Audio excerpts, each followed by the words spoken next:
Excelente existencia para todos, yo soy Mael. Sean todos bienvenidos a un nuevo episodio en donde te narraremos una historia titulada Hotel Recuerdo. Espero sea de tu agrado y te guste. Comienza así. En abril de 1949 llegó a Buenos Aires Enrico Padula, un ingeniero italiano de 35 años. Lo habíamos contratado para hacer un puente en el sur de la provincia de Mendoza, pero la obra se había retrasado y Padula se vio obligado a permanecer un mes más en Buenos Aires. Como la empresa se ocupaba de los gastos, no se preocupó. Le gustaba la idea de pasear por la ciudad. El ingeniero había perdido a su joven esposa el año anterior, a causa de una dolencia repentina. Había escapado de Milán porque en su ciudad todo lo recordaba a su mujer. Se propuso como meta el olvido y creyó que el viaje ayudaría a conseguirlo. Su deseo se cumplió, pero ya había dejado de ser un deseo. Ahora, en la ciudad desconocida, sentía con terror cómo iba perdiendo el color de sus ojos, el sonido de su voz. Decidió alojarse en la Avenida de Mayo. El Cosmos era un hotel de aspecto sombrío, pero lo prefirió a otros más modernos, como si correspondiera a su estado de ánimo. En el hall había un tazón con frutas maduras, peras y manzanas, y en el pasillo, sobre una mesita, un jarrón con ya marchitos jazmines.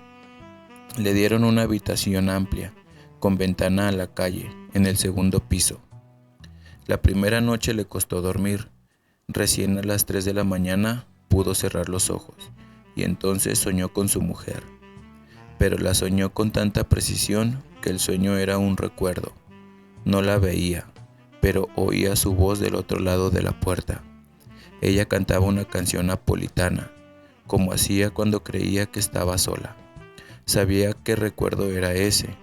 Una mañana él había salido rumbo a su trabajo, pero había tenido que volver a la casa porque se había olvidado las llaves de la oficina. Entonces la descubrió cantando, recién salida de la ducha, y se quedó mirándola sin atreverse a respirar. La experiencia se repitió las noches siguientes, apenas el canto del otro lado de la puerta. Era un sueño amargo y dulce a la vez. En la mesa del desayuno, frente a la taza blanca del café con leche, Enrico fue alternando la sonrisa y la desolación. De pronto, un caballero alto, de barba entrecana, que acababa de entrar al comedor, se sentó en su mesa sin pedir permiso. «Usted», recordó, dijo con voz profunda y sonó casi como una acusación. Luego agregó: «Me presento, Rodrigo Lagarza. Tal vez haya leído mis artículos en la página literaria de La Nación».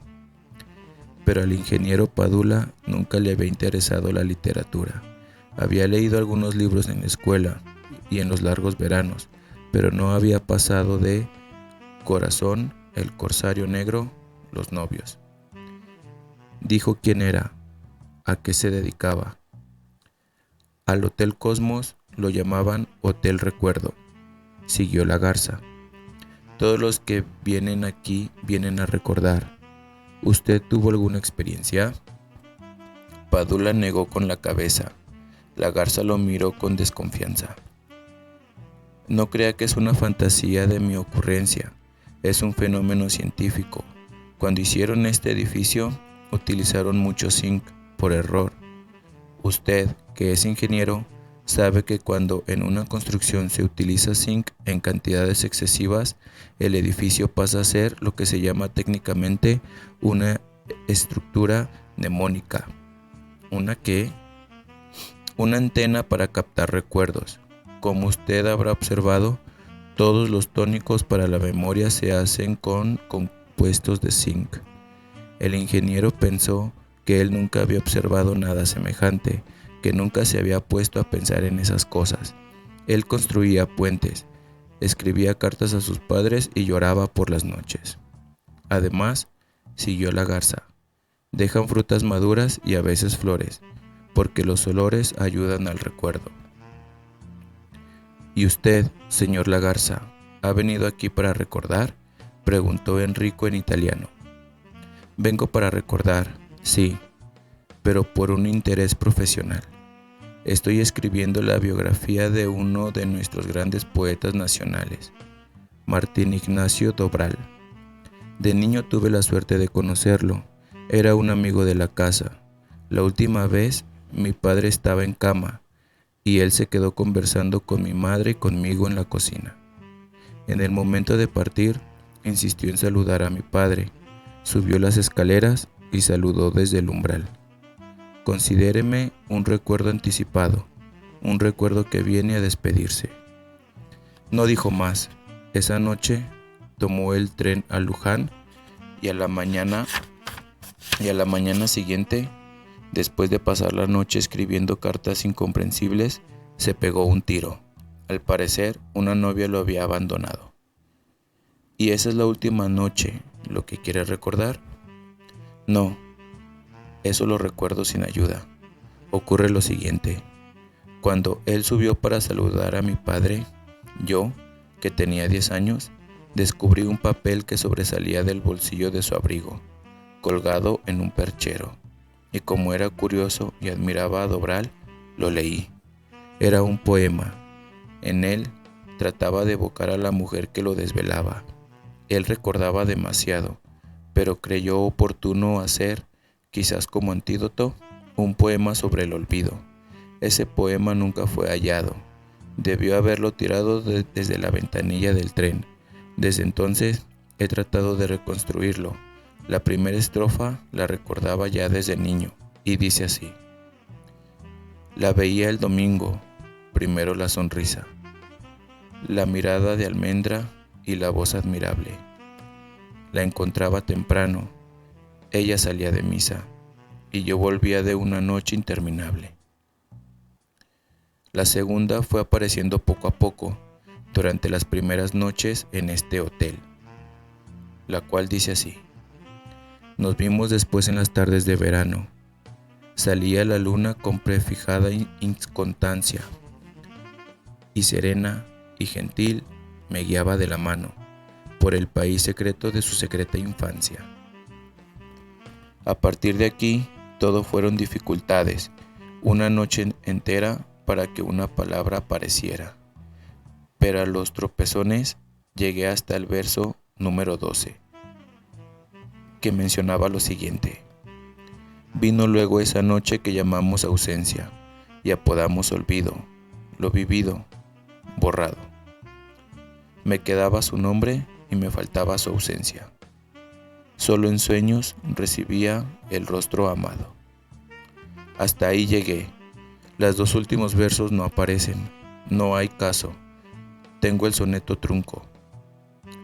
En sus sueños o en sus recuerdos, ¿es él quien le dicta? No.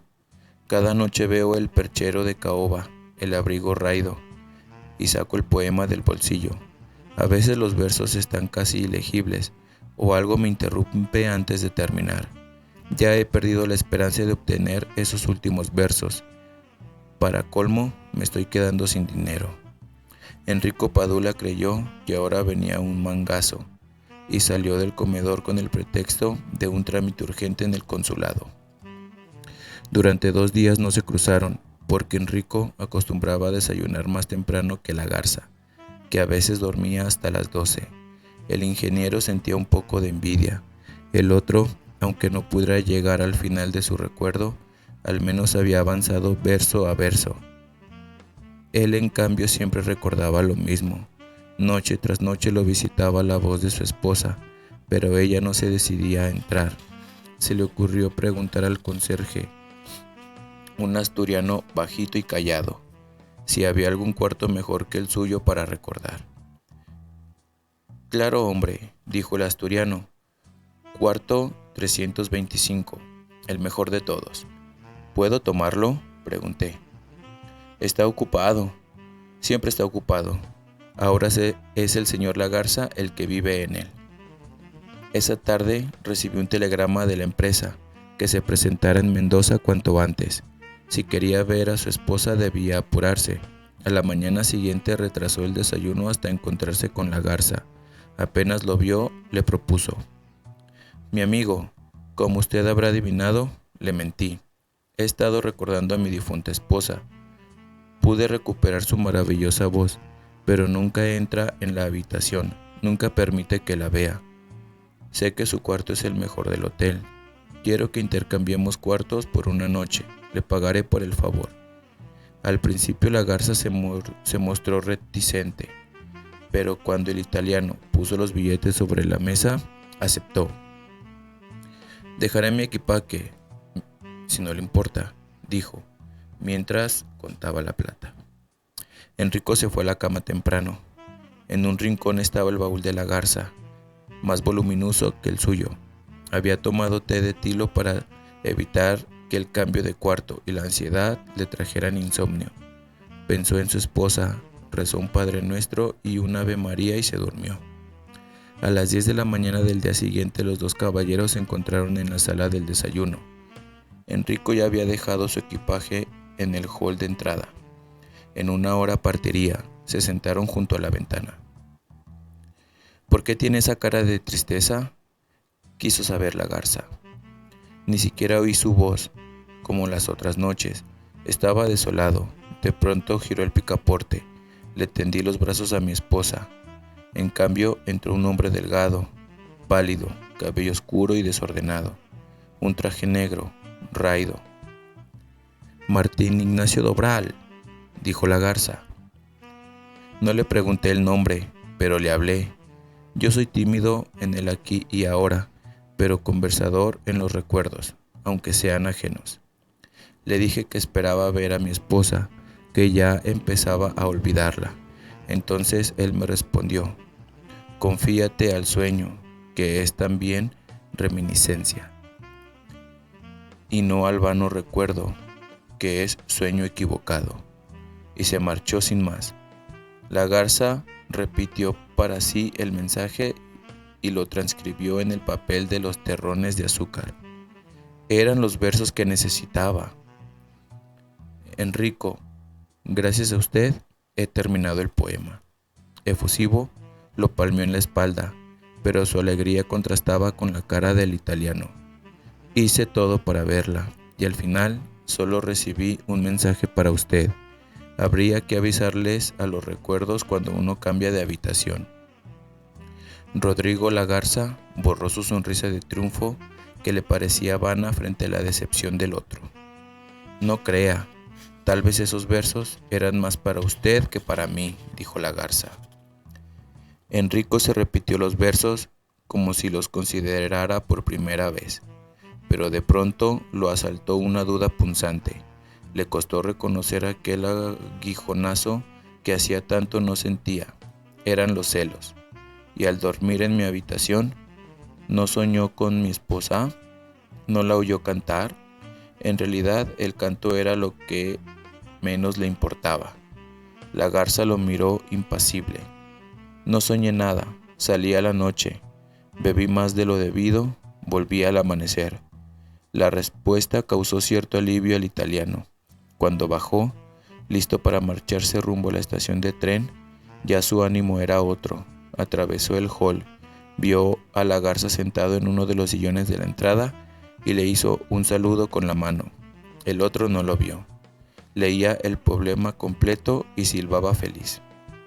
Enrico ya había atravesado las puertas del Hotel Recuerdo, cuando reconoció el silbido. Era la tonada napolitana que solía cantar su esposa cuando creía que estaba sola y que nadie la oía. Así terminamos esta historia.